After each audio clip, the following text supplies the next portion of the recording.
High Court shoots down new workers' union. GWI commissioned second well in 12 years in Lusignan. 2 apprehended for murder in Berbice. And Guyana, still unprepared for the inflation wave.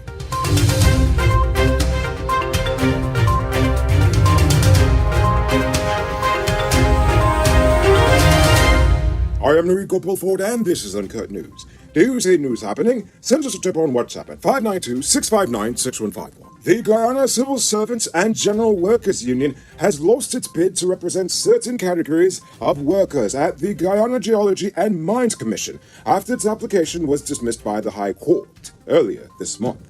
The GCS and GWU, that's a mouthful, had challenged the decision taken by the Trade Union Recognition and Certification Board to deny its application to be recognized as a union representing the workers. However, the board unanimously agreed that, based on the results, the GCS and GWU's 158 votes accounted for 31.73% of support amongst the workers in the bargaining unit of 498 employees, meaning that they failed to satisfy the stipulated threshold of 40% of the workers in order to cancel the GPSU Certificate of Recognition. Yesterday, the Agriculture Minister met with rice farmers in Region 2 to address their paddy price problems, and during that engagement, he announced that they would have an increase of $200 per bag. He said the millers on the Essequibo coast have agreed to pay $3,700 instead of $3,500 per bag. Minister Mustafa, however, hastened to explain that there are certain cost factors beyond the government's control, such as fertilizer prices. While several farmers have complained that $3,700 a bag is still not enough, he responded by telling them that his ministry is constantly engaging suppliers to reduce the cost of fertilizer. On Tuesday, GWI commissioned its second well in 12 years at the same location, Lusignan. The president was there for the commissioning of the new $152 million well station at Lusignan. However, this was not the first time he assisted in commissioning a well there. The first well was commissioned in February of 2010, when he was Minister of Housing and Water, and it had cost the then PPP government some $63 million to build. Well, 11 years later, in 2001, that well collapsed. The new well, according to GWI, was completed within 3 months and can produce over 210 cubic meters of water per hour when compared to other wells.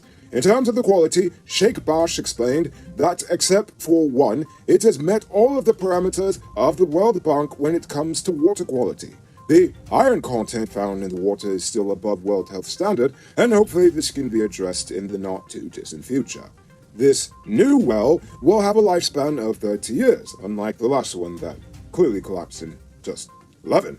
On a side note, look at our president. He looks way better now than he did a decade ago.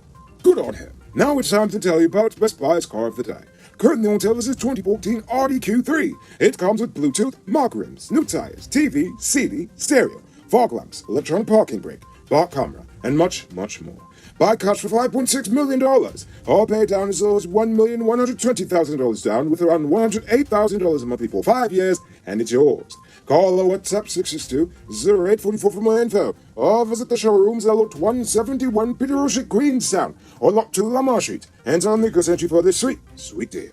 The government is now finalizing the new mental health legislation and the suicide prevention bill. Dr. Anthony said the country's current legislation dates back to 1934. And while there have been attempts in the past to establish new bills, there has been little success in that matter.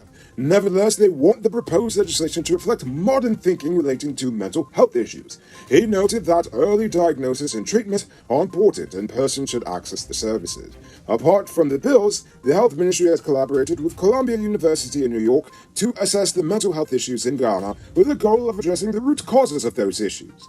Well, I can go ahead and save those students a plane ticket and 3 months of study. Those issues are poverty, corruption, lack of opportunities for the youth, and antiquated views regarding mental health. Yesterday, 22-year-old Imran Khan was remanded to prison for the murder of 24-year-old Mason Alex Williams, who was chopped to death during a brawl in front of a liquor store on Sunday last. Khan was not required to answer to the indictable charge and was remanded to prison until April 5, 2022. Meanwhile, the cops arrested the main suspect in the crime, 24-year-old Jalon Benny, on Wednesday. He was found in a house at number 65 Village, Quarantine, Berbice. Benny remains in police custody at the number 51 police station, awaiting charges. You can multiply your cash by selling digital top-up. This is a legit way to make money at your business or to supplement your current hustle. Become a top-up vendor quick and easy by linking with Cellular Plus. Call them on telephone number 685-310-9 for more info. Now for our oil update. According to the IDB, while the number of Guyanese with formal training in oil and gas policy, economics, management, law, and engineering has increased in recent years, we still fall short of the level of technical expertise and institutional leadership required to effectively maximize the economic and social returns from our oil and gas resources.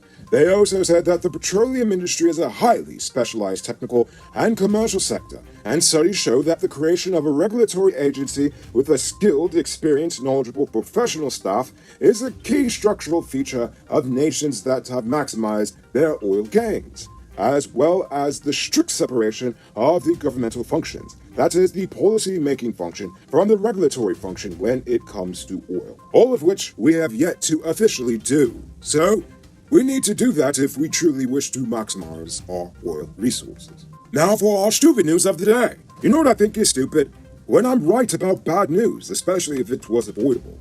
I was warning about the perfect storm of inflation for months, and I'm not even an economist by any means. I said we are going to have extreme inflation because we import way too many things. When the floods hit, I said the government needs to stop handing out money to rice farmers in Gaisuko and work proactively to improve our food security because things will get expensive. And since we already have the land, we might as well grow food on it. I also said that instead of a gas-powered plant that will take years to build, we need to instead invest immediately in renewables and build up our own modular refinery to cushion local energy costs. People thought I was overreacting and was wondering where the money would come from. But now we are here, pumping over 250,000 barrels of oil a day, and we still import fuel at record costs. And we still have blackouts frequently.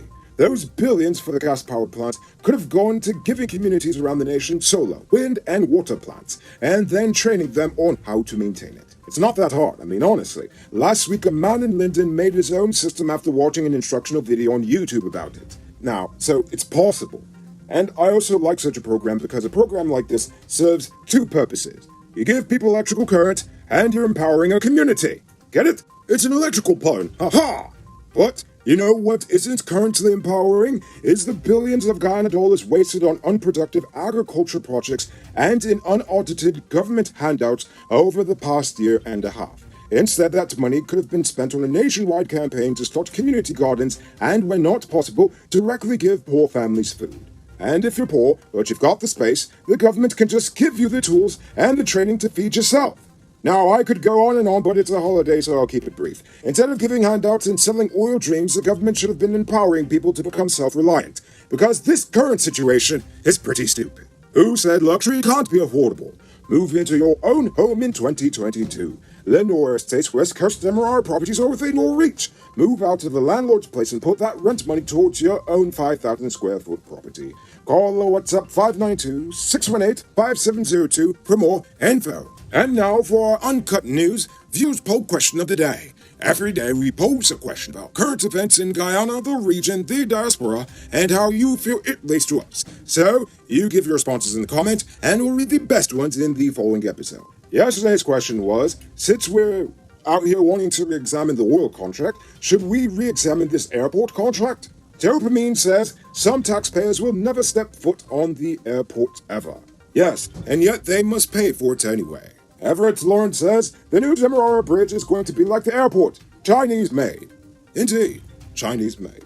Mick John says, China construction, Guyana's best. And, at times, Guyana's most expensive. And finally, RC View Farm says, like the airport is somebody's cash cow.